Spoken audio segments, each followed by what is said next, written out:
क्या कोई बेटा चंद पैसों के लिए अपनी माँ की जान ले सकता है? आज की कहानी एक सच्ची घटना पर आधारित है। एक ऐसी कहानी जहाँ चंद पैसों के लिए एक बेटे ने अपनी माँ की जान ले ली और अब षड्यंत्र रच रहा था अपने पिता की जान लेने का। आइए चलते हैं इस कहानी की ओर और हर सच्चाई से आपको रूबरू करवाते हैं। ये कहानी है एक माँ की, जिन्हें उनके प्यारे बेटे ने पैसे के लालच में मार डाला। पैसे के लालच में बेताब बेटे ने अपनी माँ को ही मार दिया और प्लान था अब बाप की जान लेने का। ये कहानी हमें एक अजीब सच्चाई की ओर ले जाती है, जहाँ बेटा माँ के प्यार और बेटे का कर्तव्य दोनों ही भूल जाता है। इस कहानी में हम आपको आगे आने वाली हर सच्चाई से रूबरू करवाने जा रहे हैं। उत्तर प्रदेश, जहां फतेहपुर ज़िले के एक छोटे से परिवार की कहानी की शुरुआत होती है। कहानी में एक छोटा सा परिवार जिसमें रोशन सिंह, उनकी पत्नी प्रभा देवी और बेटा हिमांशु है। रोशन सिंह हनुमान भक्ति में विश्वास रखते हैं और हर मंगलवार को वह चित्रकूट के राजापुर कस्बे में स्थित हनुमान मंदिर में जाते हैं। एक बार की बात है जब रोशन सिंह पूजा करके मंदिर से लौट रहे थे। जब वह अपने घर पहुंचे तो उनकी पत्नी प्रभा देवी गायब थीं। बेटे हिमांशु से पूछा, लेकिन उसने कोई सही जवाब नहीं दिया। रोशन सिंह और हिमांशु ने प्रभा देवी को ढूंढने के लिए गांव का कोना कोना छान मार डाला, लेकिन उसकी पत्नी कहीं भी नहीं मिली। अब रोशन सिंह को अपनी पत्नी को लेकर एक अनहोनी का एहसास होने लगा था। रोशन सिंह को चिंता सता रही थी और वह निराश होकर घर पत्नी को ढूंढते ढूंढते लौट आए थे। उन्हें लगा कि कुछ बुरा हो गया है और उनकी पत्नी को खो देने का डर उन्हें सता रहा था।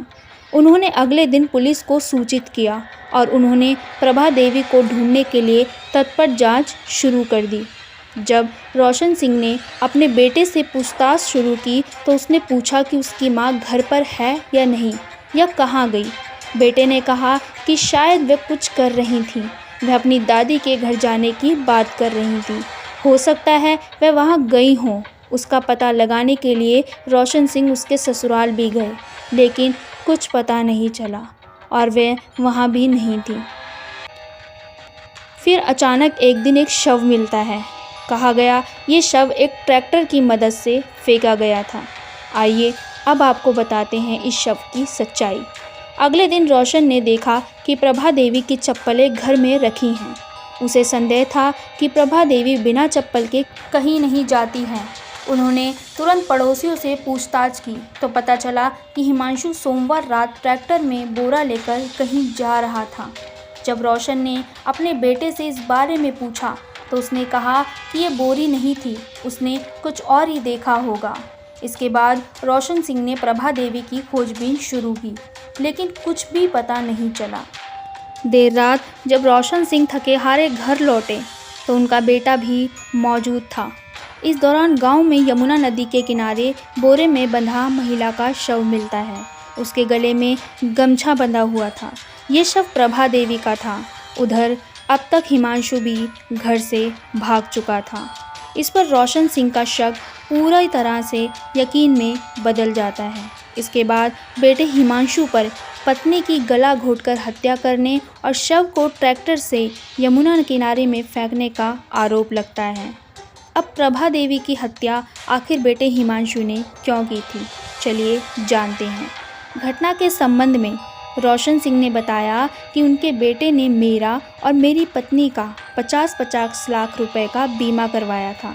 बीमा की रकम पाने के लिए उसने अपनी मां की हत्या ही कर दी। इससे पहले भी वह अपने चाचा के घर से आभूषण भी गायब कर चुका है। हिमांशु ने अपनी मां की बीमा पॉलिसी के कागजात अपने पास रखे थे। पॉलिसी में हिमांशु नॉमिनी था। फिलहाल पुलिस ने मृतका के पति रोशन की शिकायत पर बेटे के खिलाफ हत्या का मामला दर्ज कर लिया है। फरार हिमांशु की अब भी तलाश जारी है।